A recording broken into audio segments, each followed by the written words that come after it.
Welcome to the new series of ST630 short lectures. ये ST630 के short lectures की new series है। Complete series इस channel के ऊपर अपलोड की जा रही है और आज की वीडियो के अंदर आपको लेक्चर नंबर 12 करवाया जा रहा है। तो शुरू करते हैं आज के इस ट्यूटोरियल को। इसके अंदर है द रिसर्च प्रोसेस। अब हम रिसर्च प्रोसेस को शुरू करते हैं जो कि आज के इस ट्यूटोरियल का टॉपिक है। रिसर्च प्रोसेस वैसे तो एक पूरा सीक्वेंस है, सीरीज़ ऑफ सिक्वेंशियल स्टेप है, लेकिन अगर हम प्रैक्टिस के अंदर देखें तो रिसर्चर क्या करते हैं कि वो दोबारा से विज़िट करते हैं जो अर्लियर स्टेप्स होते हैं, जो पहले के स्टेप्स होते हैं उनको दोबारा वो रिविज़िट भी करते हैं ताकि जैसे ही न्यू इनसाइट जो है वो आती है।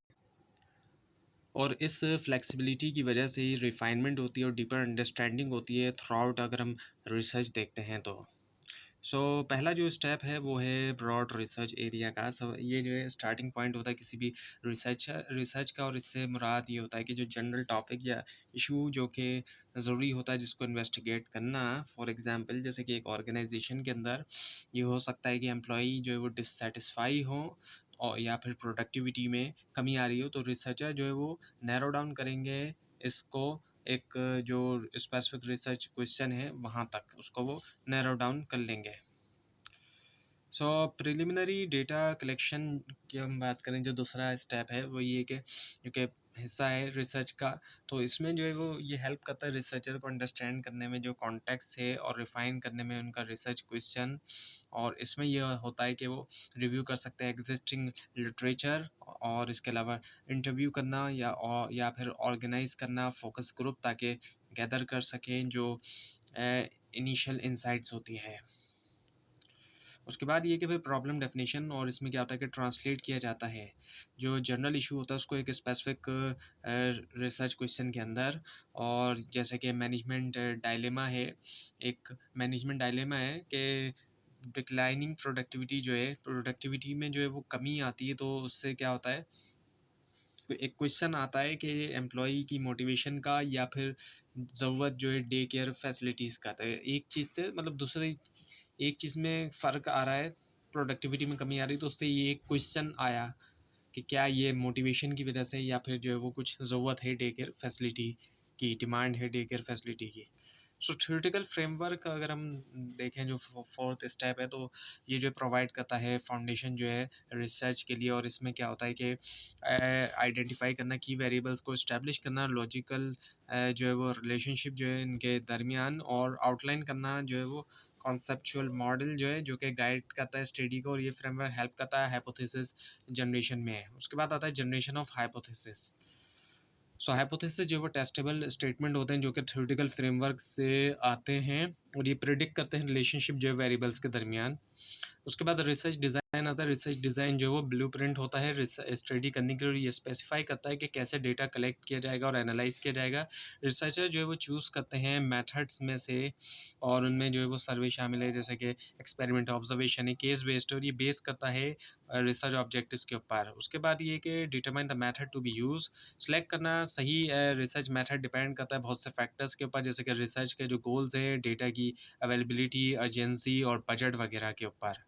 अब सर्वे अगर हम देखें, जो एक मेथड है, ये जो मोस्ट कॉमन तरीका होता है कलेक्ट करने के लिए प्राइमरी डेटा को, उसको गैदर करने का। और इसमें क्या होता है कि एडमिनिस्ट्रिंग किया जाता है क्वेश्चन या जो है सवालनामा, जिस पे सवाल लिखे होते हैं, कुछ जो सैम्पल ऑफ रिस्पोंडेंट होता है, चंद लोग होते हैं, और रिसर्चर जो है उसको लाजमी तौर पे, अब अगर हम देखें तो उसको सही जो है मोड ऑफ कंडक्ट जो है वो चूज़ करना चाहिए। मोड ऑफ कॉन्टैक्ट जो है एक्चुअली, यानी कि जो कांटेक्ट किया जाएगा रिस्पोंडेंट से, उसके लिए, कि फेस टू फेस हो, फ़ोन हो, मेल हो, या ऑनलाइन हो, या फिर बेस वो जो है, ये सारी मतलब जो भी करें तो वो बेस करता है स्टडी नीड के ऊपर भी।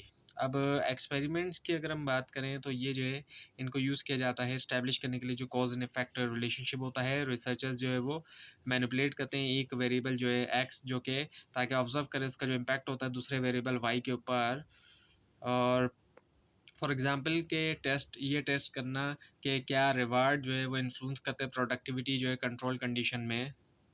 उसके बाद आता है फिर ऑब्जर्वेशन टेक्निक्स। ऑब्जर्वेशन टेक्निक में ये होता है कि सब्जेक्ट्स को देखा जाता है उनके नेचुरल एनवायरनमेंट में, और non observation non participant observation में होता है कि रिसर्चर जो है वो इंटरेक्ट नहीं करता, जबकि पार्टिसिपेंट ऑब्जर्वेशन के अंदर एक्टिव इन्वॉल्वमेंट होती है।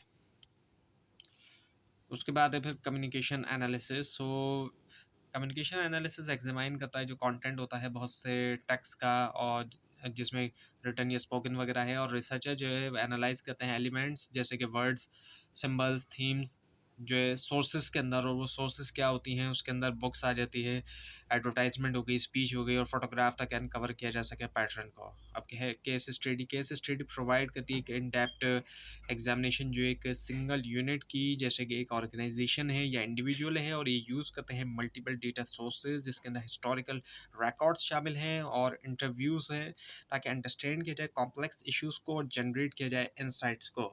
Next is the focus group discussions. Focus group discussion के अंदर एक स्मॉल ग्रुप होता है पार्टिसिपेंट्स का, जो कि डिस्कस कर रहे होते हैं एक टॉपिक को, और गाइडेंस के अंदर एक मॉडरेटर की गाइडेंस के अंदर। और ये मेथड जो है वो यूज़फुल होता है एक्सप्लोरेटरी रिसर्च के लिए, और कॉम्प्लीमेंट करता है क्वांटिटेटिव डेटा प्रोवाइड करते हुए रिच क्वालिटेटिव इंसाइट्स।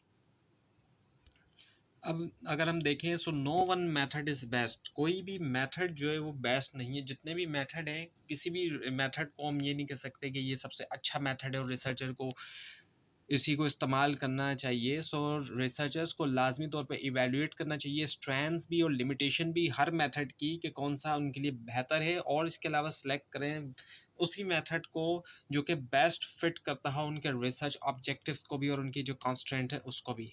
सो 7 है इसमें data collection, data processing and analysis. So अब ये जो है डेटा कलेक्शन, डेटा प्रोसेसिंग और एनालिसिस, ये क्रिटिकल स्टेप्स होते हैं रिसर्च के अंदर। डेटा जो है वो गैदर किया जा सकता है, किस तरीके से हासिल करेंगे डेटा को, इंटरव्यूज़ के ज़रिए कर सकते हैं, सर्वेस कर सकते हैं, या ऑब्जर्वेशन कर सकते हैं, और प्रोसेसिंग भी जो की जाती है फिर डेटा की। अच्छा, कलेक्शन एक तरफ है और दूसरी तरफ प्रोसेसिंग की अगर हम बात करें, तो प्रोसेसिंग के अंदर क्या होता है कि डेटा को ऑर्गेनाइज किया जाता है, एडिट किया जाता है, कोड किया जाता है, टैबुलेट किया जाता है एनालिसिस के लिए।